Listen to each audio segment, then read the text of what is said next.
嗨，大家好，我是 Andy， 欢迎大家再次收看我的频道。那今天特别为大家介绍一只经典中的经典，明星中的明星。那是什么表呢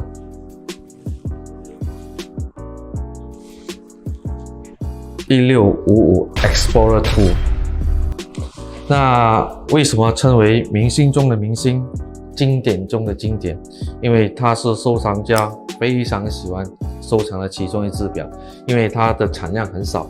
那基本上它的这一个产期是在70年代初期。那它分两个颜色，一个是橙色的大橙针，那另外一个是红色的那一个24小时针。那今天为大家介绍的就是传说中的大橙针。那 Explorer 2的这一个生产呢，为什么会出现呢？是因为当时候这个 Explorer 1出现过后呢，在60年代尾的时候，兴起一阵那个洞穴的那种探索。因为在黑暗里面，大家想知道时间，想知道日期，所以这只表就这样产生了。可是呢，却不受很多人欢迎，为什么呢？那因为在 Explorer 1上有原来的那个奔驰的指针，那奔驰指针我们知道 Benz 针，那可是后来 Explorer 2呢却没有这个方面的设计，所以大家觉得就失去了这个味道。可是呢，却在它停产过后呢，大家反而觉得原来这个才是最美最自然的。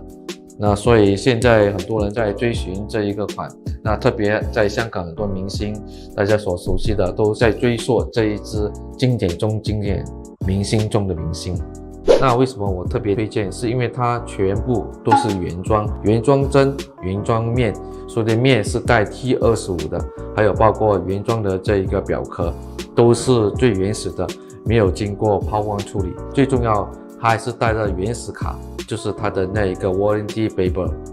那这一只1655 Explorer 2是当年一只的工具表，我个人标签它为有史以来最迷人的劳力士。这只1655一共有5期的那个面盘，就是大家所认识的有 Mark 1一直到 Mark 5。那这一款呢是从1971年生产到1985年，然后就停产了。当时劳力士是为了探险研究人员和这些科学家特地研发了这一款的所谓的工具表，曾经也多次的陪伴着许多的探险家攀登喜马拉雅这一个高峰，可是却没有想到今时今日却成为了时尚中的时代偶像表，当时却是所有的这些冒险研究人员所必备的工具表。劳力士 Explorer 2 1655的这一个醒目的标签就是那个橙色的24小时指针了，俗称大橙针或者是大红针。对于探险家来说，这是一个突出设计而起到了一个重要的作用，特别是在没有白光的地方，在昼夜之间可以快速的区分时间。这也是为什么 Explorer 的这个24小时表圈无法旋转的主要原因。例如 GMT Master 2， 它就是可以让你知道第二时区的时间，特别当你在转动这一个表圈的时候，可以解读两地时间。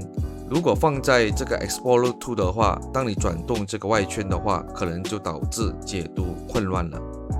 我们来看看这一个表盘设计，除了大家所熟悉的这个 T25 Tritium Star 之外呢，就是那一个醒目的大橙针了。我个人觉得嘛，配上这个黑色底的表盘，那绝对是有一种夜空中最亮的星的那种感觉。特别当探险家在黑暗中的时候，看到一颗明亮的星，那绝对是引领他前进的动力。关于大橙针，只有前3年所生产的才配有这一个橘黄色的指针，就是大家所熟悉的这个所谓的大橙针了。那之后呢，一律就改为红色的指针。那所以基本上大橙针的这个价格肯定会比大红针的价格来得高。由于这一支1655当时候采用的是 T25 Tritium Star， 那后期大家所知道的夜光的氧化导致这个 Platinum 的呈现，这些也是许多劳力士迷所追捧的。当然，这些的氧化程度各有不同的层次，那就要看大家的这个喜爱了，没有一定的说法。